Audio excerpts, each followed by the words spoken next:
Lois, why is there nothing good on TV?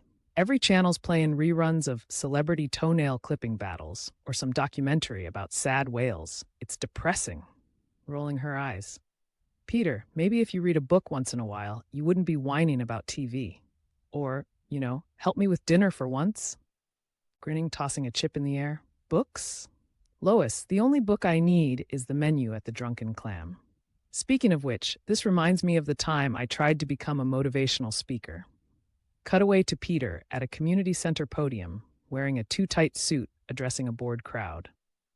You, yeah, you in the back with the lazy eye. You gotta seize the day, like when I seized an entire tray of free Costco samples.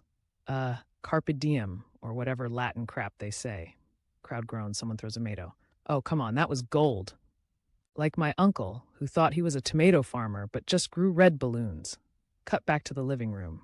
Chris bursts in, holding a crumpled paper, looking distraught. Chris, Dad, I can't take it anymore. The kids at school won't stop teasing me about my book report. They said my analysis of Charlotte's Web was dumber than a bag of hammers. They're calling me Pig Boy. Sipping a martini, looking up from his laptop. Chris, relax. It's just high school. They'll forget about it by next week. Also, Peter, close your search tabs before your big work presentation tomorrow.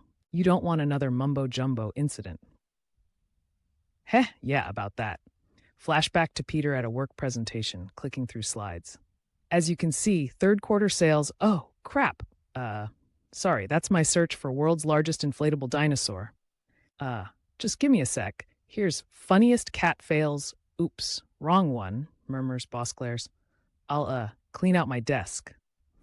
Sighing, wiping her hands. Peter, you're hopeless. Why don't you take Chris to the arcade or something? Get his mind off the teasing. Arcade? Hell yeah. That's where I won that stuffed giraffe for you, Lois, back when we were dating. Right before your ex, Mikey Bagshaw, showed up with those shamrock tattoos on his calves. Cut away to a carnival, young Peter aiming at a ring toss, Lois cheering. Yo, Lois, ditch this loser. I got a coupon for 2-for-1 slushies at the gas station. Angry. Back off, Bagshaw. I'm winning her one of them things. Ring lands on Mikey's nose. Oh, crap, that's not what I meant. Peter, you threw a tantrum and got us banned from the carnival. Good thing your karate sensei wasn't there to see it. Hey, Sensei Larry would have been proud. He always said, take your sneakers off, Peter. You can't wear them on the mat. Or was that the bowling alley guy? Anyway, Chris, let's hit the arcade. Scene shifts to the arcade. Peter and Chris are at a claw machine. Peter's focused, tongue out, while Chris sulks. Dad, this ain't helping. Everyone's calling me Pig Boy because I said Wilbur was my spirit animal. Peter. Spirit animal? Kid, the only spirit animal you need is the one that wins you a knockoff Spider-Man doll. Claw grabs a toy, then drops it. Damn it. This thing's rigged worse than the time I ran for mayor. Cutaway to Peter on a debate stage, wearing a comically large top hat. Peter, pointing at the crowd. If elected, I promise free beer Fridays and a citywide ban on skinny jeans. Crowd cheers. Also, I'll make every stop sign say, stop, hammer time. Dances awkwardly to You Can't Touch This. Opponent, Mr. Griffin. That's the dumbest platform since Mayor West dressed as Borat for Halloween. Cut to Mayor West in a mankini, waving at kids. Very nice. It me, Borat, kids scream. Parents cover their eyes. What? This movie's only 15 years old. Back to the arcade. Peter, slamming the claw machine. Screw this. Chris, let's go to the golf course. Nothing cheers you up like yelling 4 and pretending you're Tiger Woods. At the golf course, Peter and Chris stand on the green. Peter's in ridiculous golf attire, holding a club like a baseball bat. Kicking the grass. Dad, this is dumb. Everyone's staring at us. Swinging wildly, ball goes nowhere. Quiet on the greens, Chris. This is serious business. Like the time I was a pilot for a day. Cutaway to Peter in a cockpit, wearing aviator sunglasses, next to Quagmire. Peter, you sure you know what you're doing? Only qualified personnel are allowed in here. Relax, Quagmire. I watched Top Gun Maverick twice, presses random buttons. Ooh, this one says, eject. Alarms blare. Giggity, we're going to Orlando. Plane nosedives. Cut back to the golf course. Dad, I can't take the humiliation. I'm moving away forever. Whoa, Chris, hold up. Is this about the book report? Look, let's prank those jerks at school. That'll show 'em. Cut to Peter and Chris sneaking into the school at night carrying a giant pumpkin.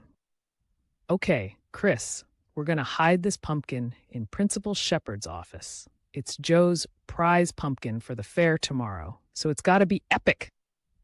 What if we get caught? Caught? Kid, I once hid a live chicken in Quagmire's mailbox.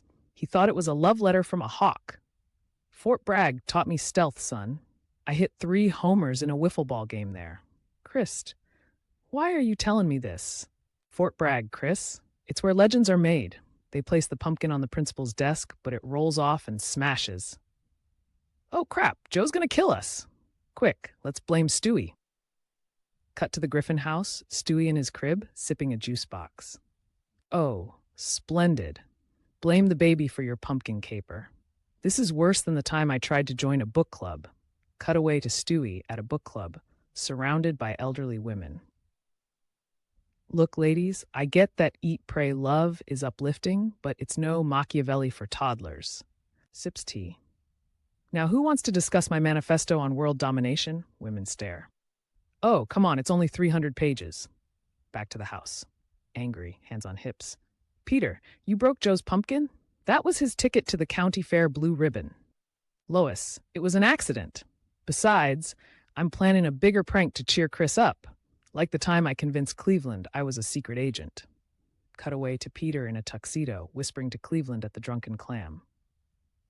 Cleveland, I'm Agent Fatman, 007 pounds. I need you to deliver this classified ketchup packet to the Russian embassy. Hands him a packet. Don't let it fall into the wrong hands. Peter, this says Heinz. You wrote top secret in crayon. That's what they want you to think. Back to the living room. Typing on his laptop. Peter, maybe instead of pranks, you should talk to Chris about his feelings. You know, like a responsible parent? Feelings?